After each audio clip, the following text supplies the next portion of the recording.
আসসালামু আলাইকুম রহমতুল্লাহি ওয়া বারাকাতুহু। আর পৃথিবীর যেখানেই মানুষ অত্যাধিক সম্পদের মালিক হয় তখন মানুষের মধ্যে অনাচার কুয়াচার এগুলো শুরু হয়। গরিব মানুষের মধ্যে এগুলো শুরু হয় না, এগুলো শুরু হয় ধনাঢ্যতার মধ্যে। এজন্য পৃথিবীতে যুগে যুগে যেখানে মানুষ সম্পদশালী ছিল, যেখানে মানুষ অনেক টাকা পয়সার মালিক ছিল, সেখানে জেনা, বেবিচার, গান বাজনা, অশ্লীলতা, সমকামিতা এগুলোর প্রসার করত।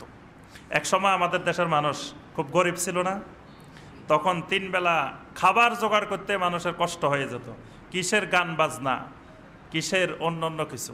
এখন যখন মানুষের আস্তে আস্তে অর্থ সম্পদ বেড়ে গেছে, এখন মানুষ নতুন নতুন অনুষ্ঠান বানায়, মানে টাকা খরচ করার রাস্তা খোঁজে যে এত টাকা কি করব, টাকা খরচ করার কিছু পন্থা লাগবে।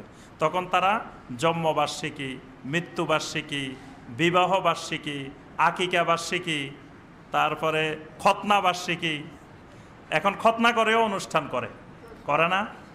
বিশাল অনুষ্ঠান। ওই দিন একজন বলে যে ভাই 2 লাখ টাকা খরচ করছি, 4 লাখ টাকা উঠে গেছে। খতনা করাইছে, ছেলের খতনা করায় 2 লাখ টাকা খরচ করে খানা জাওয়াত দিছে, 4 লাখ টাকার জিনিস পাইছে, হাদিয়া পাইছে। তাহলে তো এটা লাভের জিনিস। দেখেন আল্লাহ রাসূল সাল্লাল্লাহু আলাইহি ওয়াসাল্লাম, সাহাবাই কেরাম, তাবেঈনে কেরাম, সালফে সালেহিন যুগে যুগে কখনো খতনা করাই অনুষ্ঠান করছে এরকম কোনো দলিল প্রমাণ আছে? এটা ইসলামের কোনো বিধান না। অনুষ্ঠান করার বিধান ইসলামে একটাই, সেটা হলো ওয়ালিমা, বিবাহের ওয়ালিমা। তাও করবে ওয়ালিমা ছেলে, মেয়ের বাবা না।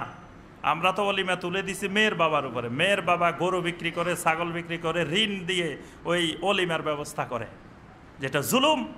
এটার ওয়ালিমা করবে কে? ছেলে। এটাই শুধু ইসলামের স্বীকৃত একটা অনুষ্ঠান। আর আকিকা, তাও আকিকাও আমরা এখন বাণিজ্যিক পদ্ধতিতে করে ফেলছে।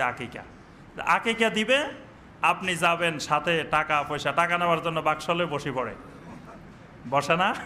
আকিকার অনুষ্ঠান, সেখানে সবার থেকে হাদিয়া, তোহফা, টাকা পয়সা। বিবাহের অনুষ্ঠান, টাকা লেখা শুরু করে একজন বসে খাতা কলম নিয়ে, কে কত দিচ্ছে। তা আপনার বিবাহের অনুষ্ঠানে টাকা দিবে কেন? হাদিয়া তোহফা দিতে হবে কেন? তো এগুলাকে বাণিজ্যিক আকারে আমরা রূপ দিয়ে ফেলছি বর্তমানে। এখানে আমরা যে কথাটা বলতেছিলাম যে টাকা খরচ করার জন্য মানুষ নতুন নতুন অনুষ্ঠান বানায়। আচ্ছা, আমাদের মুরব্বীরা কোনোদিন 31st নাইট এটা শুনছে?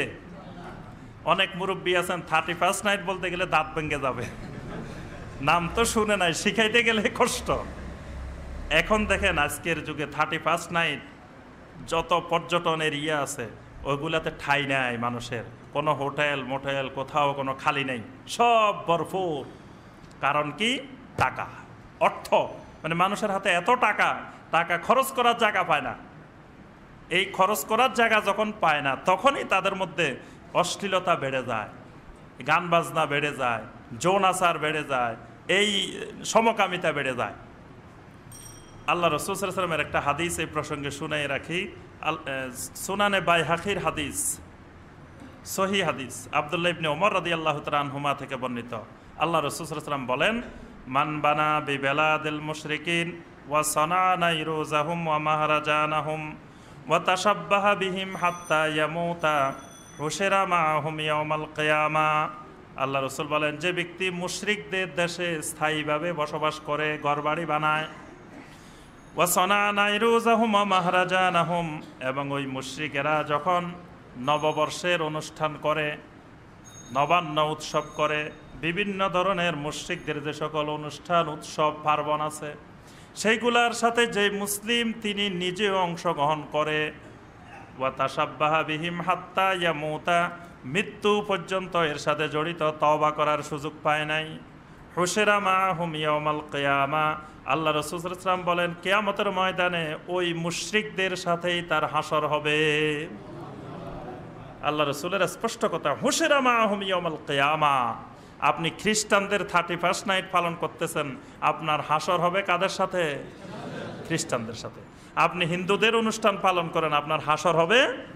আপনি বৌদ্ধদের অনুষ্ঠান পালন করেন, বৌদ্ধদের পার্বণ পূজা পালন করেন, আপনার হাসর হবে তাদের সাথে। ইহুদিদের অনুষ্ঠান পার্বণ পালন করেন, আপনার হাসর হবে ইহুদিদের সাথে। আর সাহাবাই কেরামের সুন্নত, সাহাবাই কেরামের আদর্শ, সাহাবাই কেরামের কালচার যদি অনুসরণ করেন, হাসর হবে কার সাথে? সাহাবাই কেরামের সাথে। আপনারা হাসর কার সাথে চান? আল্লাহ রসুলের সাথে, সাহাবাই কেরামের সাথে। আল্লাহ পাক আমাদের সকলের হাসর আল্লাহর নবীদের সাথে, সাহাবীদের সাথে, সিদ্দিকীনদের সাথে, শুহাদাদের সাথে, সালেহীনদের সাথে হওয়ার তৌফিক দান করুন।